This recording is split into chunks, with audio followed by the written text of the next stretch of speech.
I was in Mali in 2004, working on a landscape photography project along the banks of the Niger River. I'd spent most of my time around Mopti and Ségou, but an old contact from a gallery in Bamako had told me about Diafarabé, a village deep in the wetlands, known for its annual cattle crossing and, more cryptically, for its history older than any written word. That phrasing stuck with me. I was drawn to it without knowing why. I arrived during the dry season, when the river retreats and reveals paths that don't exist the rest of the year. I had a local guide drop me at the edge of the village before nightfall. The village itself was built of mud brick and thatch, a blend of the Fulani and Bozo traditions. It sat low and quiet against the horizon, surrounded by the vast floodplain. I didn't plan to stay long, just a few dusk shots before moving back north.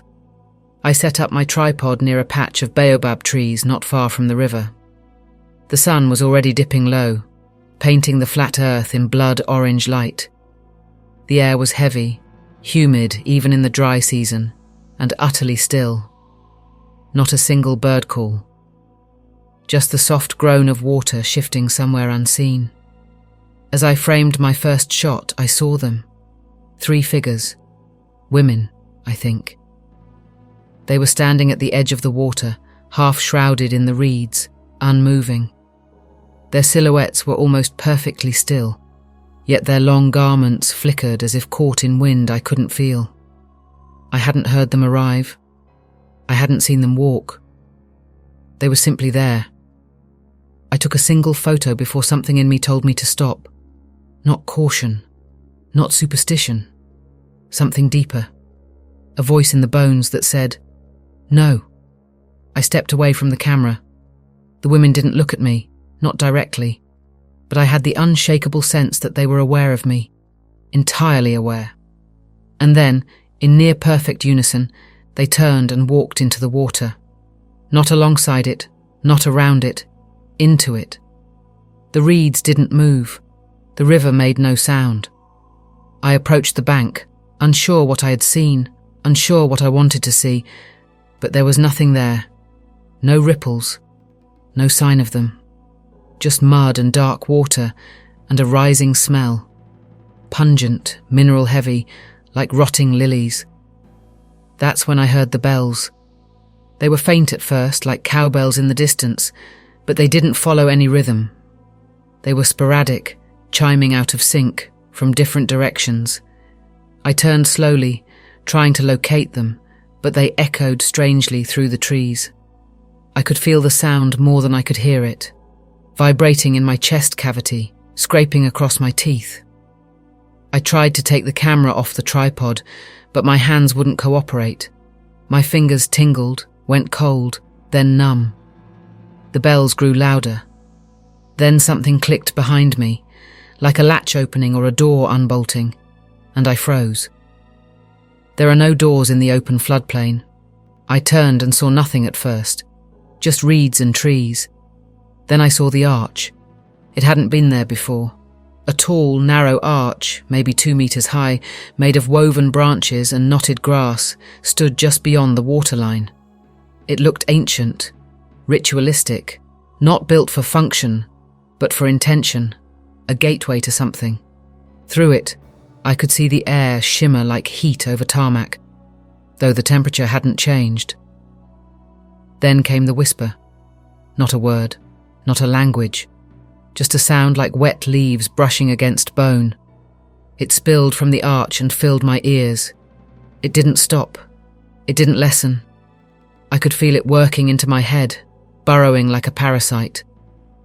I backed away. The earth beneath my boots had grown soft, not mud, flesh. I looked down and saw impressions forming where I stepped. The ground breathed once, shallow and slow, and the impression of a hand pushed up from the soil before sinking back down. I dropped my tripod. I started toward the village, toward the lights I could just barely make out, but the landscape didn't stay fixed. The trees had changed places. Paths that were there seconds ago were gone. I was moving through something that was remaking itself around me, in real time. like a maze grown from memory and fear, and always the bells, closer now, louder. They rang behind me, beside me, sometimes inside me. I turned a corner around a baobab, and there they were again. The three women, this time closer, barefoot, faces obscured by their hair. Their garments were soaked, dripping onto the dry ground that somehow drank in the moisture without trace. They stood in a line across the path, blocking it, not aggressively, just completely. They didn't move. They didn't breathe. My heartbeat pounded in my ears. I looked for a way around, but there was none. I took a step back, and the wind rose. Suddenly the trees groaned.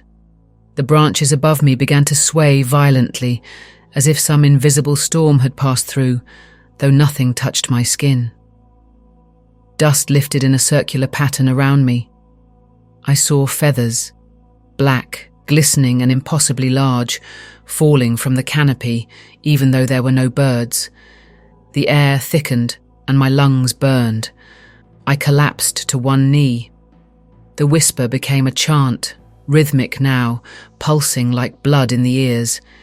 It looped and overlapped itself, layering like something ancient clawing its way back into language. And from within that chorus, a new sound emerged, the slow, dragging rattle of chains. I looked up.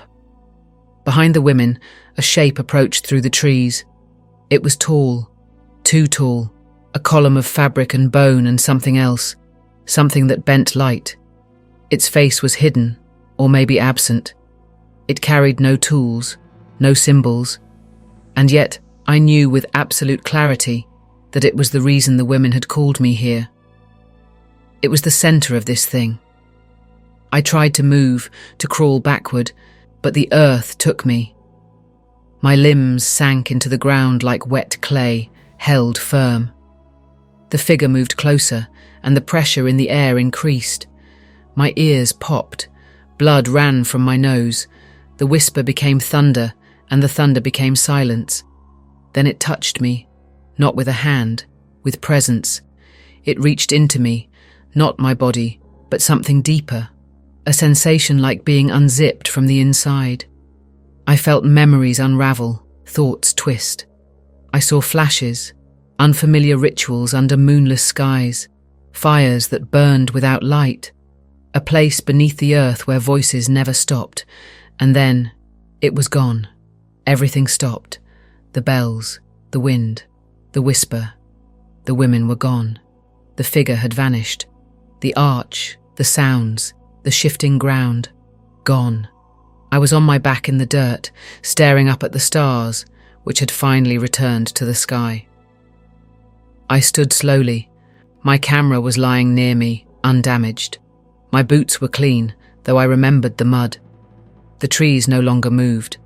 The air was still. I walked to the village. The lights were on. People were speaking softly indoors. A dog barked once, then quieted. The river gurgled in the distance, ordinary and content. I never spoke about it to anyone. When I developed the film, every shot was black. Not underexposed, not ruined. Just pitch black, as if the shutter never opened. But I remember what I saw. And sometimes, when I close my eyes, I hear the bells again, far away, slow, echoing from a place that waits just behind the visible world.